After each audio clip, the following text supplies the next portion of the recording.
Visceral health or gut health is very important to our body. It forms about 70% of our body. And most of the activities like digestion, immune, mental health all happens within our visceral organs. So it is a very crucial part of our body. And today we're going to talk about some of the components that affect the health of these visceral organs. Today we're going to look at what we call carbohydrates. What are these carbohydrates that we're talking about? Carbohydrate, or short for carbs, are one of the main components the body uses for strength or energy that we use in our regular activities. For example, like car need petrol to run. It's the same thing our body needs these carbohydrates for any of its activities. You eat rice, bread, pasta, fruit, or even biscuits. These foods are all full of these carbohydrates that we're talking about. And if you eat banana before you go to play soccer or practice soccer, your body gets fuel, help you run faster. And if you eat like cereal before school, your brain gets power and help you to focus and learn. There are two types of carbohydrate. We got the brown rice, whole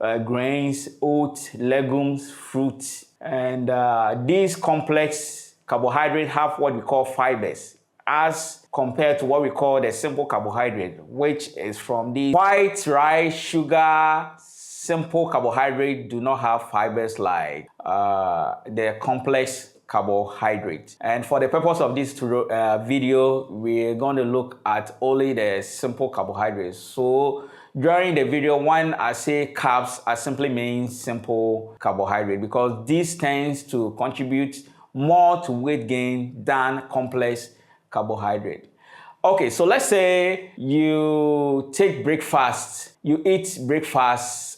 Let's say for breakfast, you eat rice, water with toasted bread, with egg for sure. For lunch, over here Ghana, we have heavy food called fufu with soup. And in the evening, you eat banku, which is also a Ghanaian dish with stew and meat. And now the carbohydrates, it's all going to convert to sugar called glucose. And further, the sugar is going to convert to what we call glycogen for storage in our body.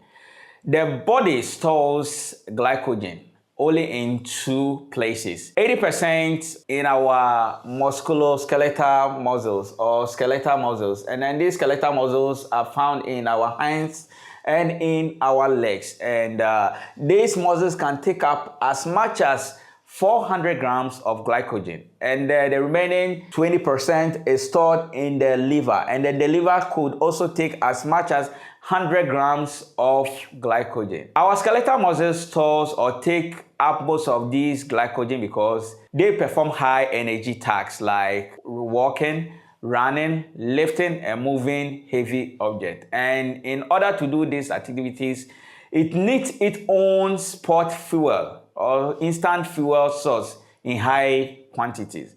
So let's say you have begun walking. Now, the glycogen is going to convert to what we call ATP and burn off to give the energy that you need for the walking.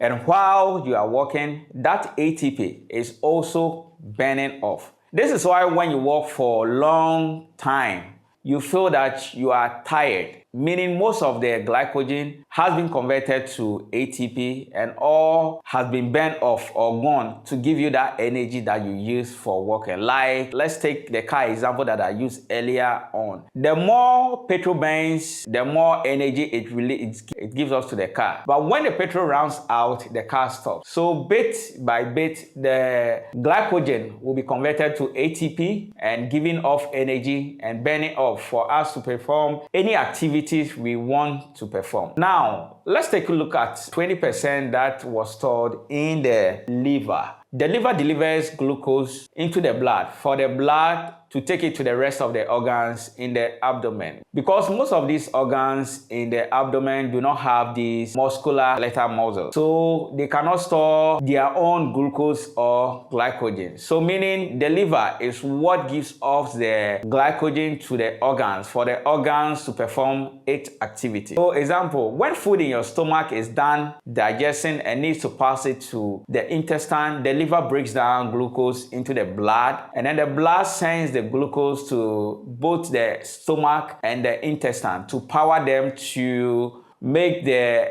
activities happen, which is moving the digested food from the stomach to the intestine. Now, when your carbohydrate intake is low, your glycogen storage do not get completely filled. This is good for weight loss. There is no excess or overflow of sugar. On the other hand, too many carbs, so much that your glycogen store get completely filled. So we are still eating carbohydrate without having any activities or exercise. What's going to happen is that there's still glucose over the storage facilities, has to go somewhere else in the body. This is where the body converts this glucose to what we call fatty acid, and then converts a fatty acid and store them in the fat cells, and over time making us gain weight.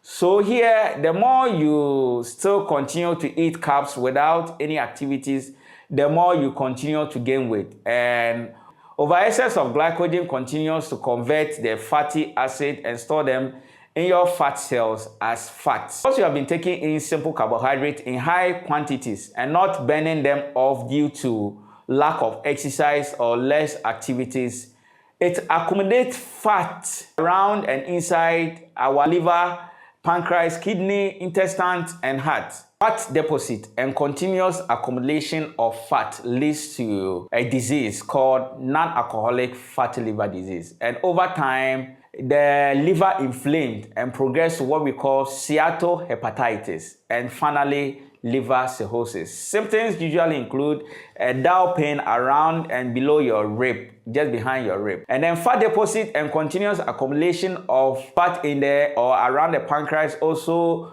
makes the pancreas overwork to produce what we call insulin. And when the cells become insulin resistant to take off sugar from the blood, it then develops to diabetes and worsening the fat storages. And then another aspect is excess sugar or fat in the blood damages the tiny blood vessels in the kidney, therefore leading to a high blood pressure, fluid retention, and ultimately kidney failure. This excess fat also increases the LDL cholesterol and gives us a heart disease. Fat around the intestine slows the intestinal mobility as the liver is unable to supply consistent glucose to organs that need to work, therefore causing constipation, bloating, and gut inflammation. As a holistic health researcher and a communicator, my best recommendation to give in reversing these chronic diseases is a vigorous exercise and cardio workout. Example like jogging, brisk walking, weight training, meaning the more sweating while exercising, the more excess fat and sugar you burn off in the system. And to be able to free fat and glycogen storage all in the body and our organs and preventing the fat buildup again. And the good news is these fat and sugar are able to burn very fast with little exercise or little effort. Another recommendation is that eat carbohydrate around activity periods, before or after workout. Don't eat fufu or banku and go sit at the office. You are making your body store these sugars into fat storages, and no slimming product can remove these fat cells. Slimming products are actually dangerous because fat in the body only comes out by burning off. There's no shortcut. Another is do not eat carbs late at night because it's your sleeping time and there's no activities to be done. Another recommendation is to drink plenty of water to support kidney and liver workout.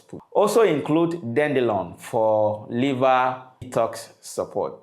I have prepared a comprehensive treatment plan and a well-structured food plan, and if you go by it, you will completely reverse and prevent these diseases from coming back again. And if you are interested in having them, like, follow, and share my video. Send me a private message. We shall communicate from there and take it from there. Thank you. Have a great day. Bye-bye.